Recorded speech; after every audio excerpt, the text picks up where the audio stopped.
নমস্কার বন্ধুরা, শুভ সকাল সবাইকে। আজ জামাই ষষ্ঠী, আমরাও কিন্তু যাবো আজকে জামাই ষষ্ঠীতে, কিন্তু কলকাতায় নয়, ঝড়খালিতেই আমাদের বাড়ির খালের ওই পারে যে পুরনো বাড়ি আছে ওই বাড়িতেই। সকাল সকাল হাতে একটা ব্যাগ নিয়ে স্কুল মোড়ের দিকে রওনা দিয়েছি খাসির মাংস নেবো বলে। তো যেহেতু এখানে খাসির মাংসটা কাটা হয়, ওই জন্য মা বললো এখান থেকে একেবারে নিয়ে যেতে। আরও তার সঙ্গে টুকিটাকি অনেক কিছু দই মিষ্টি টিষ্টি নেবো, সমস্ত যা যা নেবো আমাদের স্কুল মোড়ে আছে, ওই জন্য আর বাজারে যাচ্ছি না। তো চলুন স্কুল মোড়ের দিক যাওয়া যাক, তাড়াতাড়ি না গেলে ভালো মাংস পাবো না। কিন্তু বাজারের মতো ভিড়, স্কুল মোড়ে মাংস কাটার এখানে ভিড় পড়েছে বিরাট পরিমাণে।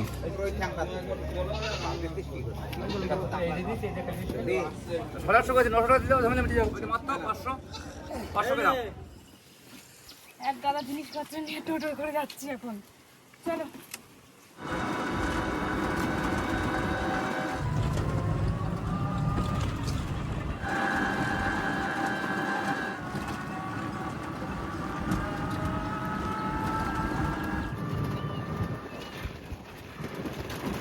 টোটোতে সমস্ত কিছু ভর্তি করে নিয়ে আমরা এই বাড়ি চলে এসেছি। জল, গ্যাস সিলিন্ডার, অনেক কিছু। যদি শুধু আসতাম তাহলে আমরা এই রাস্তা থেকে ঘুরে না আসে এখান থেকে শর্টকাটে যে রাস্তা আছে সেখান থেকে আসতাম। যেহেতু অনেক কিছু নিয়ে এসেছি তো টোটো করে 7 রাজ্যে ঘুরে ঘুরে তারপরে এসেছি। এই যে কিন্তু বন্ধুরা সেই খাল, যেটা আমাদের বাড়ির পাশ থেকেও দেখা যায়, আর এই যে আমার বাপের বাড়ির পাশ থেকেও দেখা যায়। আমাদের বাড়ির খাল কানায় অনেক গাছ, তো যার জন্য খালটা খুব ভালো একটা দেখা যায় না। ঠাকুমাদের বাড়ির কানায় কিন্তু এই চত্বরটায় গাছ নেই সেই রকম, শুধু নারকেল গাছ বলে ফাঁকা একদম দেখা যায়। এখান থেকে ওই একটুখানি কোনায় আমাদের বাড়ি, খালের এই পাড়ার বেশি দূর না। আমাদের বাড়ি থেকে কিন্তু আমার এই ঠাকুমাদের বাড়ি মানে বাপের বাড়ি আসতে পায়ে হেঁটে মিনিট 10 হয়তো সময় লাগে, তাও লাগে না জোর পায়ে হাঁটলে। সেটা হচ্ছে খালের ওই পাশ থেকে। আর এই পাশ থেকে ঘুরে আসলে এটা ভালো রাস্তা, গাড়িতে করে আসতে হলে এই রাস্তা দিয়ে আসতে হয়। তো আমরা এসেছি এখন, আপাতত রান্নাবান্না ঘরের দিকে জোর কদমে শুরু হয়ে গেছে বন্ধুরা, চলছে রান্নাবান্না, অনেক কিছু রান্নাবান্না হয়েও গেছে। এবার একটা ব্যাপার, আমরা যেহেতু বাড়িতে ভিডিও বানাই, যার জন্য আমাদের আপনাদের ভিডিও দেখানোর মতো সেরকম একটা রান্নাঘর আমাদের আছে, চারিদিক খোলামেলা। এই বাড়িতে তো সেরকম না, যেরকম মানুষের বাড়িতে সবার প্রত্যেকের রান্নাঘর থাকে সেরকমই রান্নাঘর, সেইখানে বসে রান্নাবান্না হচ্ছে। যতটা পারবো আপনাদের দেখাবো। অনেক রকমের মাছ রান্না হবে, মাংস, তার সঙ্গে ডাল ঠাল এই সমস্ত কিছু আছে। মা সকাল থেকে অনেক কিছু রান্না করে ফেলেছে, আর কিছু কিছু টুকটাক রান্না বাকি আছে। তো চলুন, মাংসটা এনেছি এখন, আমার দায়িত্ব পড়েছে মাংসগুলো ধুয়ে ঠুয়ে পরিষ্কার করে মেখে দেওয়ার। যাই এখন রান্নাঘরে দিই। সকাল মানে কিন্তু অনেকটা সকালে এসেছি, এই বাড়ি সকালের খাওয়াও খাচ্ছি। এখন ডাল ভাত দিয়ে ভাত খাচ্ছি আমরা সকাল সকাল। আমার রান্নাঘর আর এই রান্নাঘরের তফাৎ হচ্ছে চারিদিক দিয়ে এটা আটকানো, আর আমাদের চারিদিক দিয়ে খোলা আলো আসার জন্য। এই যে রান্না করছে মা, সকাল দিয়ে অনেক পদ কিন্তু রান্না করেছে। আমাদের এইখানে বন্ধুরা তেমন একটা ইলিশ মাছটা কিন্তু পাওয়া যায় না, একদম ভীষণ পরিমাণ যখন নদীতে পাওয়া যায় তখনই বাজারে একটু একটু পাওয়া যায়, তাই জন্য মা এগুলো সব কলকাতা দিয়ে নিয়ে এসছে। আর এইখানে রয়েছে পাবদা মাছ, পাবদা মাছ দিয়ে চিন্তাটা করবে। আজকে রান্না বান্নার কি দেখাবো বলুন, এখানে রান্না বান্না দেখানোর মতো সেরকম একটা পরিস্থিতিও নেই, যা হচ্ছে টুকটাক রান্না বান্নার পরে আপনাদেরকে দেখাবো। এগুলো তো বাগদা চিংড়ি তো না, নাকি বাগদা, এগুলো বলদা, এইগুলো রান্না হবে। এটা পেটে ডিম হচ্ছে বাগদা।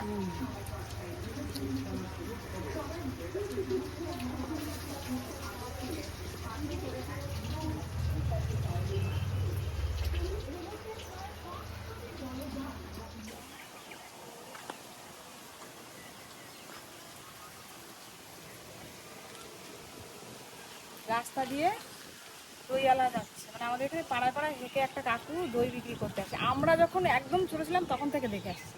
আমার মেয়ে তো কোনোদিনও সেগুলো দেখেনি, আমাদের ওই রাস্তা না একটু কমই যায়নি, এইসব পাড়ার দিকে বেশি আসে। বলছো মা ওটা কী বলছে, দই দই নিয়ে আবার পাড়ায় আসে, জানেই না। আমার বিয়েও হয়েছিল যখন, তখন এনার কাছ দিয়ে দই মিষ্টি সব নেওয়া হয়েছিল আমার বিয়ে। খাবি?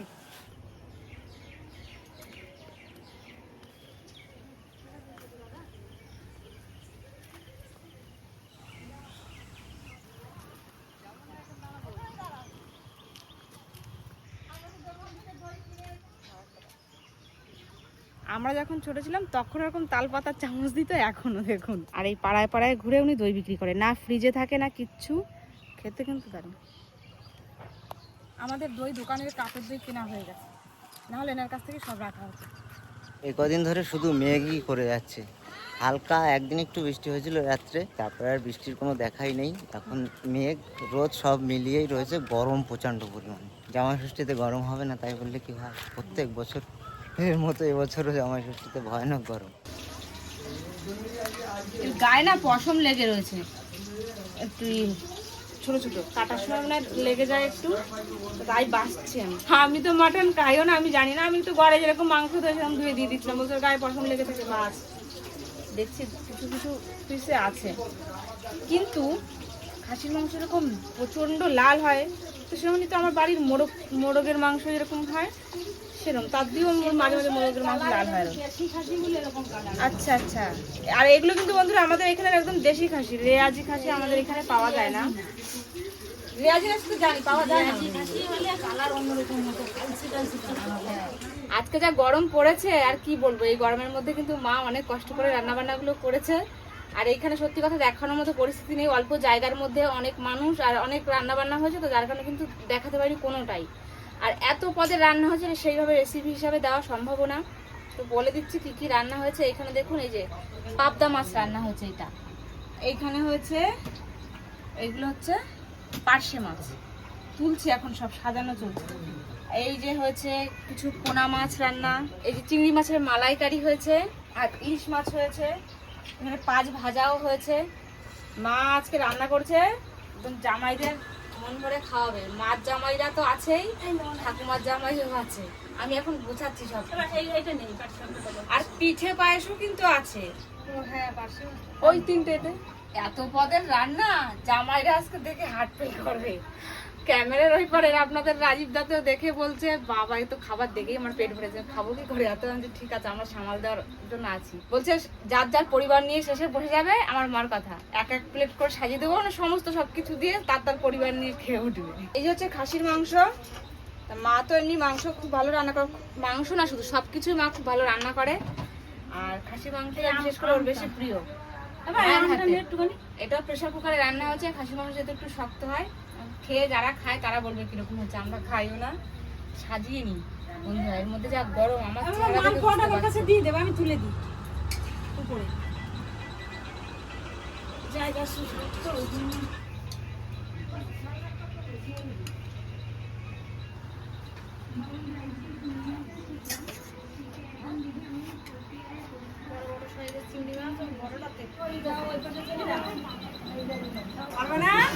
আরে খাও, পিছনে ঠাকমা দেওয়ার জন্য আমরা আছি। খাবার দেখে মনে হয় জামাইকে সব লজ্জা লাগতেছে না ভয় লাগতেছে?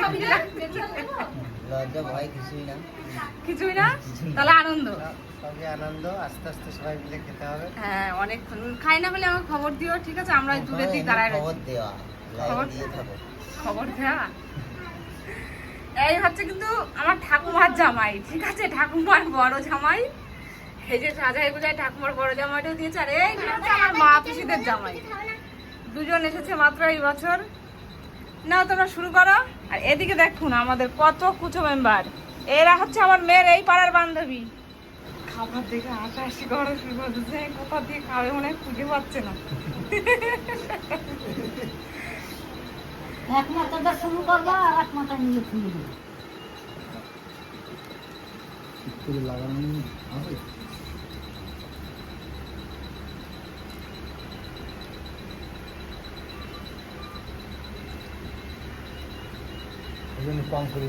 আমাদের বাড়ি যদি সবাই আসতো তাহলে উঠোনে খেতে দিতে হতো প্যান্ডেল করে, তাবু টানাই। 400 লোক, 100 বেশি এখন। তোমার সেই বাটি ঘটি নিয়ে আমি বলছি, আর ও তাই কিছু খাই যায়নি, খালি ইলিশ মাছটা খাইনি। 4-5 পদের মাছ দিয়েছে, তার মধ্যে ইলিশ মাছটা খাই গেছে, আর কিছু খাইনি। সব আমার বাড়ি সাজানো দিয়েছে। আর এই চত্বরটা খালি দেখুন গামলা ঘটি বাটি দিয়ে ভরা, সবটাই খাবার। মা আজকে ভোর 5টা দিয়ে উঠে রান্না করেছে, 12টার মধ্যে রান্না কমপ্লিট, সব সাজিয়ে সেগুলো আমরা খাচ্ছি এখন।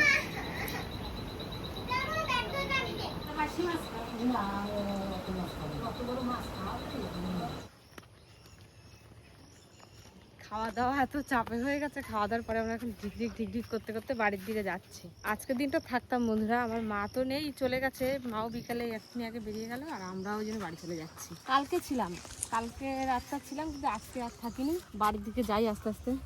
এখানে দেখুন বন্ধুরা রাস্তার পাশে কি সুন্দর সবজি গাছ লাগিয়েছে, দেখেই মনটা ভরে যাচ্ছে। একদম রোদ পায় তো টানা, আর মাটিও ভালো, দেখো ঘোড়ায় খুশি হয়ে ঝুলে মাটিতে পড়েছে, হেবি সুন্দর হয়েছে, গাছগুলো দেখলেই মন ভরে যায়। এটা তো আমাদের একদম বাড়ির কাছে, মানে আমাদের বাড়ির কাছে, বাপের বাড়ির কাছেও আমাদের বাড়ির কাছ থেকে আরও কাছে। মাঝে মাঝে বিকেলবেলা এখানে আসি, ওই গেটের উপর গিয়ে এখন একটু বসবো, হেঁটে কষ্ট হয়ে গেছে। বাড়ি গিয়ে বসলে হতো না একবারে? হ্যাঁ, এখানে একটু বসি, এখানে হাওয়া ফাঁকা তো।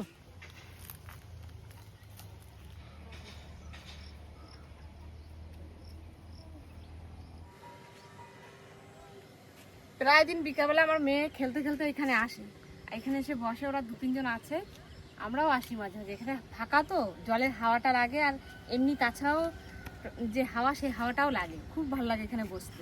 জায়গাটা দারুণ। জায়গাটা দারুণ, এই গেট মতো করা রয়েছে, কালগেট মতো, বেশ সুন্দর। তো চলো আর বসে থেকে লাভ কি? হ্যাঁ, আমাদের মধ্যে কিন্তু বন্ধুরা জামাই ষষ্ঠীর আর কি নিয়ম নেই, জামাই ষষ্ঠী করে না। আমার ঠাকুরদা বেঁচে থাকতে নাকি পিসিদের জামাই ষষ্ঠীতে কখনো আনতো না, ওই অমাবতী লাগলে তখন নাকি আনতো। তো এখন তো আর ওইসব রীতি রেওয়াজ মানে মানুষ মানে না, মানুষের হচ্ছে আনন্দটাই মেন কথা। আমরা নিয়ম কানুন কোনো পালন করি না, খাওয়া দাওয়াটা হয়, গিফট দেওয়া গিফট নেওয়া এগুলো হয়। ওই জন্য দেখেছেন তো আপনারা, কোনো কিন্তু নিয়ম কানুন কিছু পালন হয়নি। অনেকের মধ্যে ষষ্ঠীতে অনেক অনেক নিয়ম থাকে, পুজো করা, ষষ্ঠী পুজো করা হয়, তারপরে আরও অনেক অনেক কিছু করা হয়। আমাদের মধ্যে সেসব কিছু করে না, কিন্তু এইটুকু আনন্দ তো করাই যায়, তাই না? এখানে বসে আছি, আর ওই দেখুন ওইটা আমাদের বাড়ি, ওই যে একটু লাল লাল মতো ফুল গাছে ফুটেছে, ওই যে একটু দেখা যাচ্ছে, ওইটা আমাদের বাড়ি। এই রাস্তায় উঠলেই তো চলে গেলাম বাড়ি। এখন যাই বাড়ির দিক। এবছরের মতন হয়ে গেল আমাদের ষষ্ঠী খাওয়া। এবছর বলতে কি, আমরা বিয়ের পরে মাত্র 2 বছর গেছিলাম, একদম নতুন যে বছর ছিলাম, আর তারপরের বছর, তারপর থেকে এই পর্যন্ত এখনও মানে কোনো বছর যায়নি।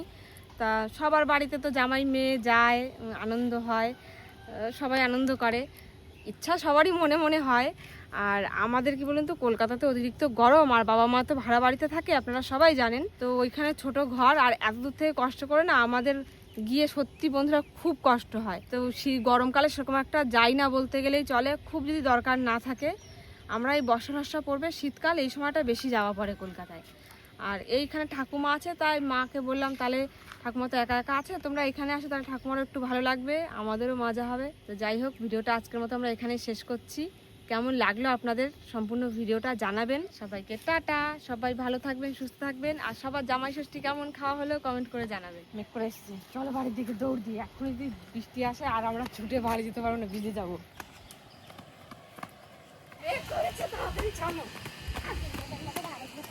না আর না, ঠান্ডা লাগছে।